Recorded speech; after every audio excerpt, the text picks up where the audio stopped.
वो नगर को घेर ले और नगर के चारों ओर एक बार घूम ले और 6 दिन एक एक बार घूमे। 7 याजक संदूक के आगे आगे मेढ़ों के सींगों के 7 नरसिंगे चलते हुए फिरे। फिर 7वें दिन तुम नगर के चारों ओर 7 बार घूमना और याजक भी नरसिंगा फूंकते चले। और जब वो मेढ़ों के सींगों के नरसिंगे देर तक फूंकते रहे और सब लोग नरसिंगे का शब्द सुनते ही बड़ी ध्वनि से जय जयकार करें, तब नगर की शहरपनाह नेम से गिर जाएगी और सब लोग उसके सामने चढ़ जाएं। सब बोलो आमीन। बाइबल में लिखा, परमेश्वर ने कहा यरीहो को तुम लोग जीतोगे और मैं तुम्हें इसे अब तुम्हारे वश में करता हूं। अब सुनो ध्यान से, यरीहो एक ऐसी दीवार थी, आप जितनी इस सड़क की चौड़ाई देख रहे हैं या आप लगा लो कि जितने इन लोगों की चौड़ाई, ये जो नीचे बैठे हैं ये चौड़ाई, मान लो ये दीवार इतनी मोटी थी और ऊंची थी।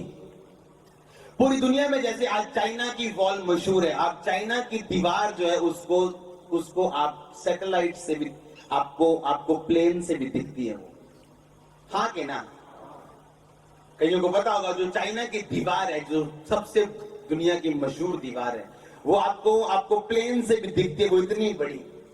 यरीहो की दीवार उसी तरह की दीवार थी जो उन लोगों ने अपने आसपास बना के रखी थी कि कोई भी दुश्मन अगर हमें मारने के लिए आए तो हम अपने गेट और फाटकों को बंद कर लेंगे और हमारा दुश्मन हम पे काबू नहीं कर पाएगा। और वो लोग क्या करते थे कि दीवार के ऊपर चढ़ जाते थे और वहां से अपने दुश्मन को मारते थे और कोई भी दुश्मन उन पे पता नहीं पाने पाता था।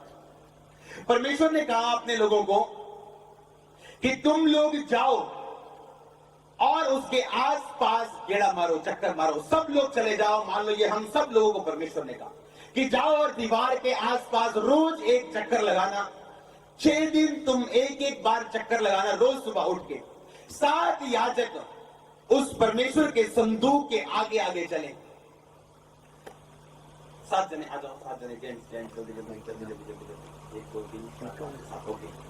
उन्होंने कहा 7 याजक क्या करें?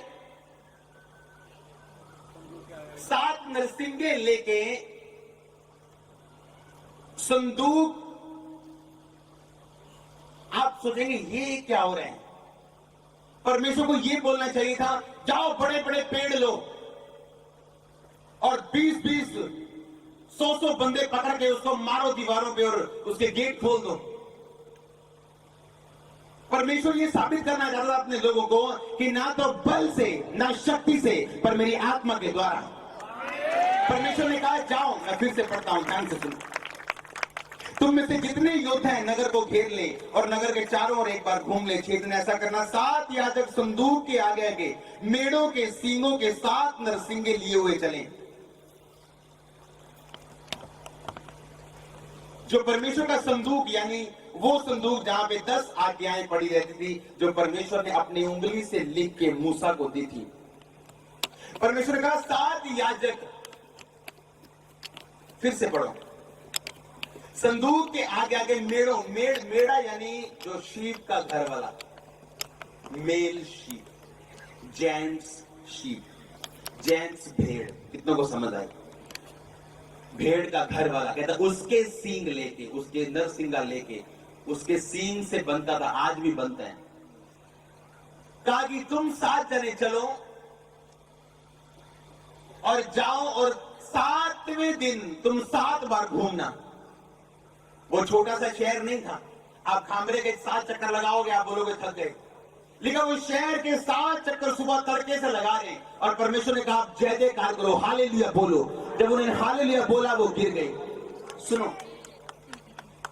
परमेश्वर ने आपको ये बताया यरीहो की दीवार। यरीहो का मतलब है टू ब्रीथ, टू ब्रीथ यानी सांस देना। कोई व्यक्ति मर रहा हो तो कई बार उसको मुंह से सांस देते हैं, उसके मुंह से, ताकि उसकी सांस वापस आ जाए। जब आप ब्रीथ देते हैं, किसी को ब्रीथ देते हैं, आप लाइफ देते हैं, हाँ के ना? जब यरीहो में वो जा रहे थे, परमेश्वर ने यरीहो का मतलब जो इब्रानी भाषा में, असली भाषा में जो मतलब है वो है ब्रीथ टू ब्लो अवे।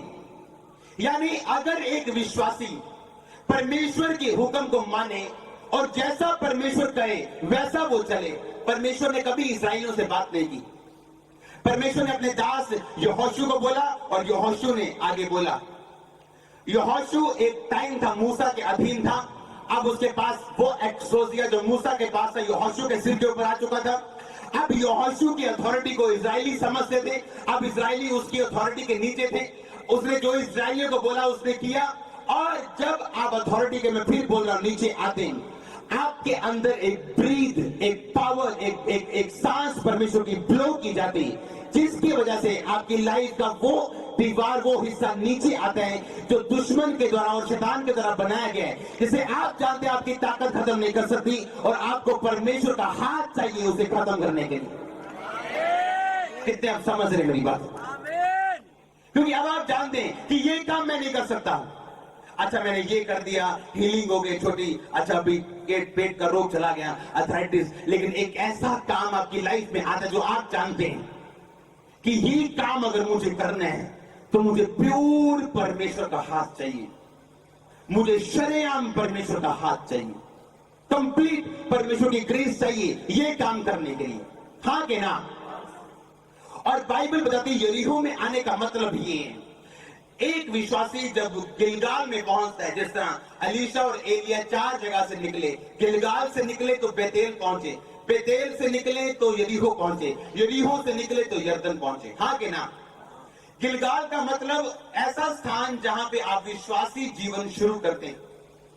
जब इस्राएली लोगों को रोज मन्ना मिलता था तो एक स्थान आया गिलगाल, एक टाइम आया जब वो गिलगाल पहुंचे, परमेश्वर ने कहा नो मोर मन्ना, कोई मन्ना नहीं बरसेगा, अभी रात तुम रोज सुबह उठोगे और खाओगे। परमेश्वर का कोई मन्ना नहीं बरसेगा, उठो, बो, काटो और खाओ, कोई मन्ना नहीं बरसेगा। अब एक विश्वासी की लाइफ में लाइफ आती, जीवन आता है ऐसा, परमेश्वर कहता कोई चंगाई नहीं, अभी कोई बरकत नहीं मिलने वाली तेरे को, 2 साल मैं परखूंगा तुझे, मैं चेक करूंगा तुझे। वो स्थान है जहां आप गिलगाल में पहुंचे।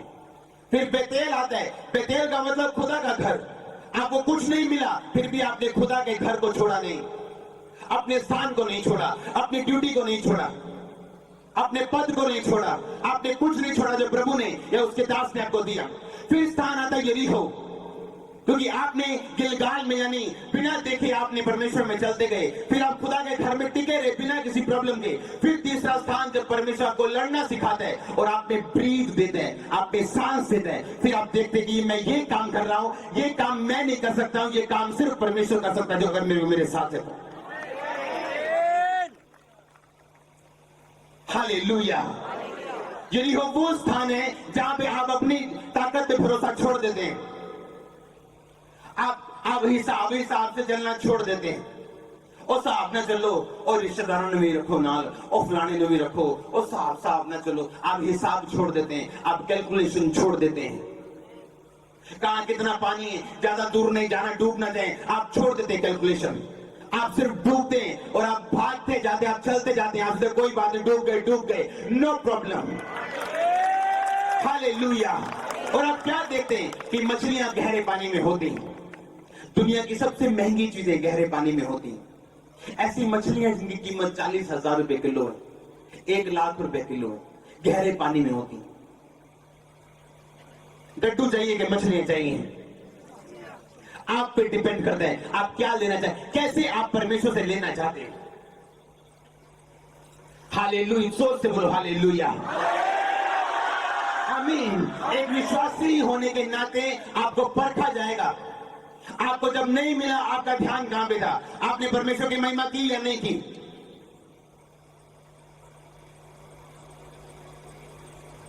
हालेलुया। यरीहो मतलब वो स्थान जब आप अपने ताकत से पहुंच जाते हैं, आप ब्लाइंडनेस से चल रहे हैं। आपको पता है एक स्थान ऐसा आएगा मसीह जिंदगी में आपका, जहां आप ना आगे के रहेंगे ना पीछे के रहेंगे। सुनो मेरी बात ध्यान से, आमीन मत बोलो। आपको पता है एक स्थान ऐसा आता है मसीह जिंदगी में जहां आपको लगता है मैं ना आगे का हूं ना पीछे का हूं। अगर प्रभु ने ये काम ना किया तो मैं कहीं का नहीं हूं, पीछे मैं जा नहीं सकता। वो स्थान यरीहो होते हैं कि आगे वो दीवार है, आप कुछ नहीं कर सकते, और पीछे अगर आप जाते हो तो एनिमी आपका इंतजार कर रहे हैं। दुश्मन को पता चल गया कि वो गए थे, दीवार गिरी नहीं, वो दुश्मन इनकरेज हो गया आपको मारने आने वाले। पर एक विश्वासी जब इस स्थान पे पहुंचते हैं कि अब भी मैं यरीहो पहुंच चुका हूं, अब परमेश्वर मेरा काम खत्म, मेरा रोल, माई रोल ओवर हो गया, प्रभु अब आपका रोल है। विश्वासी पहुंचते नहीं इस स्थान पे, उन्हें डर लगता है आगे बढ़ने में, उन्हें डर लगता है पूरी तरह से भरोसा रखने में परमेश्वर के ऊपर या चर्च के ऊपर। और यही वो जगह है और वही वो स्थान होता है जहां परमेश्वर ब्रीथ देता है। उसके अंदर सांस तो होती, पर वो जानता है उसे उस सांस की जरूरत है, वो सांस ही उस दीवार को गिरा सकती है।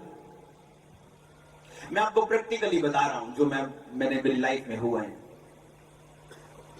हालेलुया।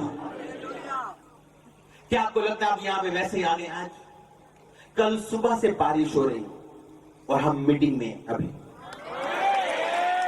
क्या आपको ये नॉर्मल लगता है? क्या आपको ये नॉर्मल लगता है? पिछली बड़ी मीटिंग क्रूसेड हुए, एक दिन पहले बारिश, एक दिन बाद बारिश। तो परमेश्वर को पता हम सब सिचुएशन में खड़े हैं, दैट्स इट। हमने बारिश में भी मीटिंग्स की, डांटा है बादलों को, वो भागे भी हैं, हमने सब कुछ देखे हैं। एक बात मैं जानता हूं, अगर कोई चीज सबसे उत्तम है आपकी लाइफ में, वो परमेश्वर का एकमात्र वचन है, इससे ऊपर कुछ नहीं है।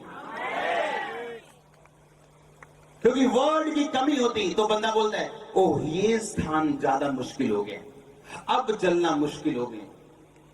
जिस दिन आपको लगे कि प्रभु में चलते चलते एक स्थान आ गया जहां आपने गिलगाल देख लिया, आपने बेतेल देख लिया और अब आप यरीहो देख रहे हैं, द एनिमी सामने और आप फंस चुके हैं, तब मैं आपको एक बात बोलना चाहता हूं, वेलकम टू माई वर्ल्ड।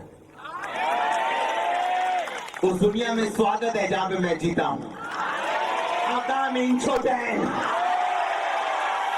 मैंने कहा फिर उस दुनिया में आपका स्वागत है जिस दुनिया में मैं जीता हूं। मैं आपको एनकरेज करना चाहता हूं, उस दीवार के आगे वो सुंदरता है जो आपने कभी इमेजिन भी नहीं की होगी। हालेलुया। आपको लगे बस सब फिनिश हो गया, आपकी लास्ट होप भी खत्म हो गई। मेरे वर्ड्स याद रखना, वेलकम टू माई वर्ल्ड। ये वो दुनिया है जहां पे दूध दिखते हैं बाद में, फिर ये वो दुनिया आप बोलते हो तो काम होते हैं, ये वो दुनिया है जो लोग एंटर करना चाहते हैं लेकिन पहुंच नहीं पाते। हालेलुया। बढ़ते जाओ आगे उस ट्राले की तरह जिसके ब्रेक क्या हो चुके हैं। जो सुनो, उस जो मसीही ट्राला है उसके सामने कभी विश्वासी नहीं गिरता है। शैतान ही आता है पंगे लेने, बस वो गिरने वाले हैं। आप ट्राले में जाने वाले हो। अपने आपको ट्राला ड्राइवर देखो, अपने आपको फास्ट ट्रेन का ड्राइवर बनते देखो, अपने आपको देखो कि आप बेहिसाब स्पीड से आप बढ़ते जा रहे हैं, कोई परवाह नहीं हो क्या रहा है। लास्ट विक्ट्री आपका इंतजार कर रही है, टेस्टिमनी आपका विक्ट्री, गवाही आपका इंतजार कर रही है यीशु मसीह के नाम में। आमीन। कितने समझ रहे हैं? अब तो मैंने बाइबल भी खोल दी, अब कोई प्रॉब्लम नहीं होनी चाहिए। आमीन। आप तैयार हैं यरीहो फेस करने के लिए?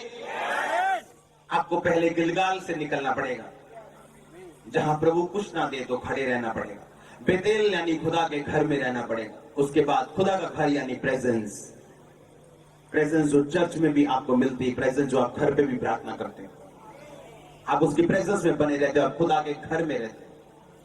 नए नियम के मुताबिक हर एक विश्वासी खुदा के घर से जुड़ा होना चाहिए। बाइबल कहती है, पौलुस ने लिखा है साफ साफ शब्दों, हफ्ते के पहले दिन उसने बोला, हफ्ते का पहला दिन संडे। पहले शनिवार मिलते थे लोग, अब संडे मिलते हैं। पहले लोग लॉ के नीचे थे, अब संडे जैसे यीशु मसीह जी उठे, अब ग्रेस के नीचे। आमीन। लेकिन हमारे सब भाई, किसी का विश्वास थोड़ा है तो वो शैतानी नहीं। स्कूल स्कूल है, कॉलेज कॉलेज है, यूनिवर्सिटी यूनिवर्सिटी। आमीन। सबसे लव करो, नो प्रॉब्लम। कई बार लोग दूसरे मिशनों की खिलाफत करते करते सोचते हैं वो नरक जा रहे हैं, पर आप जब ऊपर जाएंगे वो स्वर्ग में होंगे, आप बोलेंगे हैं मैं नहीं चलता, प्रभु मेनू नहीं। जो अपने भाई से नफरत करता है वो क्या है? हत्यारा। और किसी हत्यारे में अनंत जीवन नहीं रहता। आमीन। अपनी कुर्सी संभाल के रखो जो प्रभु ने आपको दी। हालेलुया। आप यरीहो में जब पहुंचेंगे ऐसे स्थान पे जहां पे आपको पता है कि अब मुझे प्योर प्रभु का हाथ चाहिए। बहुत कम लोग हैं जो यरीहो पहुंचते हैं, ज्यादातर विश्वासी बेतेल तक पहुंचते हैं। बहुत कम लोग मैंने देखे जो यरीहो और उसके आगे यरदन तक जाएं। आपको परमेश्वर बिलीवर बनाए, टॉप वाला बिलीवर। आपका आमीन छोटा है चर्च। हालेलुया। कितने समझ रहे हैं? हम आपको दिखाना चाहते हैं वीडियो टेस्टिमनीज, आपको जल्दी हम परचेस करने वाले हैं। हालेलुया।